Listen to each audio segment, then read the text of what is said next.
And if anybody has ever followed Kendrick Lamar's career from, where he started to now, you will see the growth of it. But you will also see that his lyrics and what he discusses and what he talks about, they have a cultural impact. One thing I'm always saying to people is whatever you do, make sure that you leave an impact. Make sure that you have an impact, because if you're not leaving an impact from whatever area you're going into, from whatever you're doing, then what are you doing it for?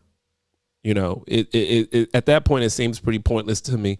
It seems like it doesn't have any weight to it. And so I think a lot of times what ends up happening is the audience and the listeners are who is disservice. I think those are the people that don't get to benefit when an artist does not actually put out music to have an impact. And that could be anything. That's not just for dope lyricists and dope lyrics and something impactful, but that's even like club bangers. If that club banger doesn't have an impact and you can't listen to it 10 years, 20 years, 30 years from now, then, what were you doing it for? I mean, we got songs now that were from the 80s and 70s that still hold weight and that can still be played over and over and over and over and over again.